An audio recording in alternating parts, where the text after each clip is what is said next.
Obrigado, presidente, pela compreensão. Se não fosse Vossa Excelência, talvez eu não teria relatado esse projeto. Você sabe muito melhor que eu que a pessoa pode ser traficante com 1 pino de cocaína e pode ser usuário com 5 quilos de maconha. Muito obrigado, senhor presidente. Senhor presidente, queria solicitar tempo de líder, por favor. Concedo o tempo de líder de 8 minutos para o pastor Henrique. Obrigado, senhor presidente.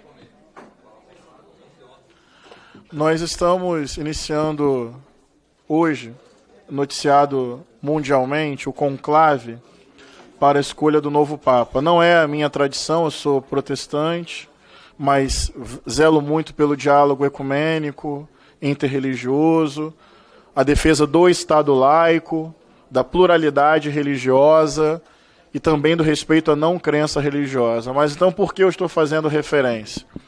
Estava estudando um pouco da vida do Papa Francisco e tem uma posição dele que me chama muita atenção.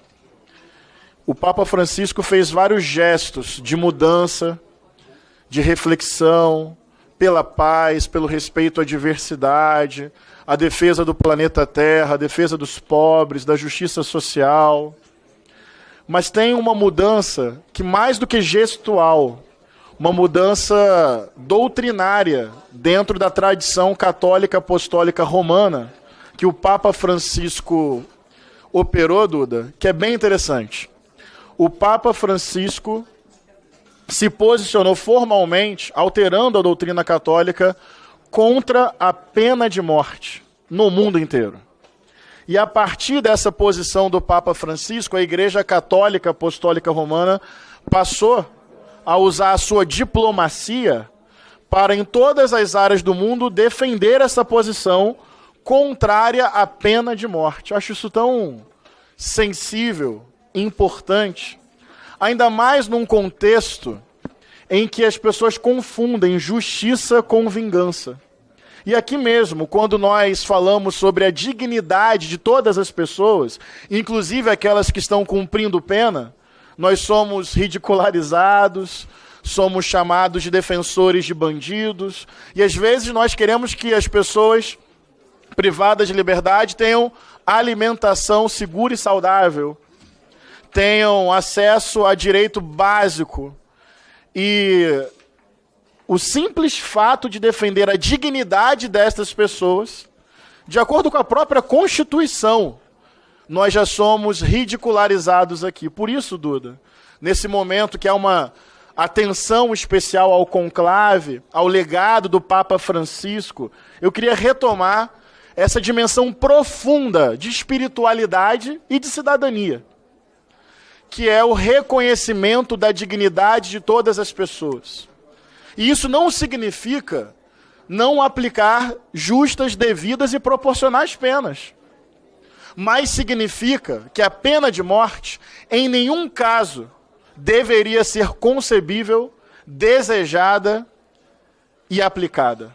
Acho de profunda sensibilidade e coragem do Papa Francisco ter se pronunciado assim, e a Igreja Católica Apostólica Romana, a partir disso, oficialmente se pronunciar contra a pena de morte em todos os lugares do mundo.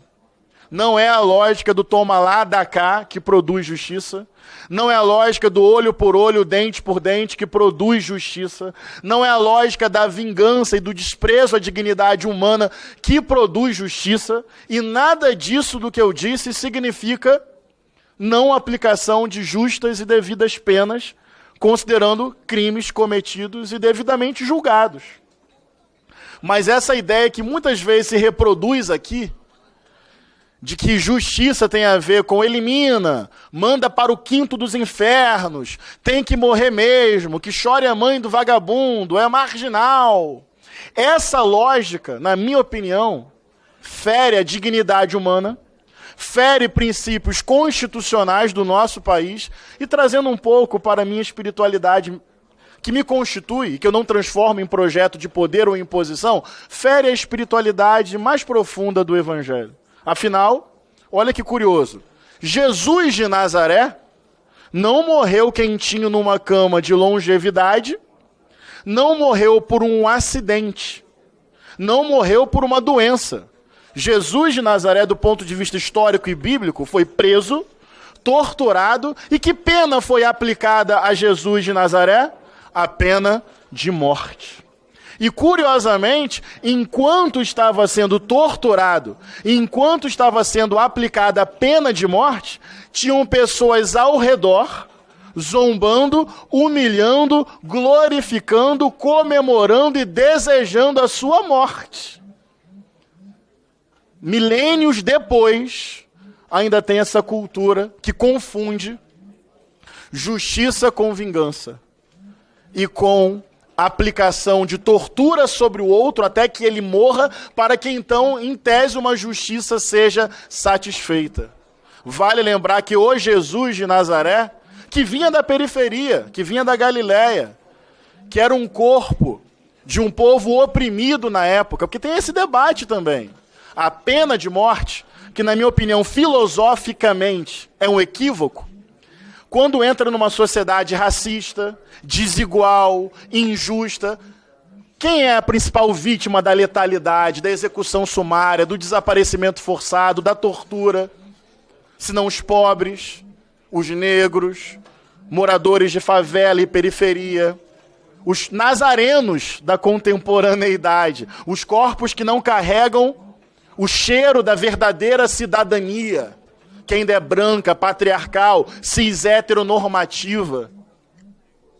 Então eu queria hoje, Duda, usar esse tempo de liderança para voltar a essa ética humana profunda, que nada tem a ver com passar pano em cometimento de crime ou defender bandido.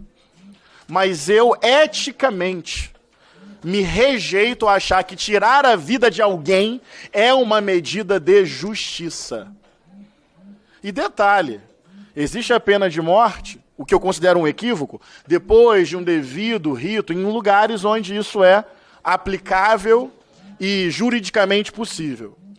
Mas, muitas vezes aqui, o que se defende é, entrou na favela, atira, mata, depois vê o que é.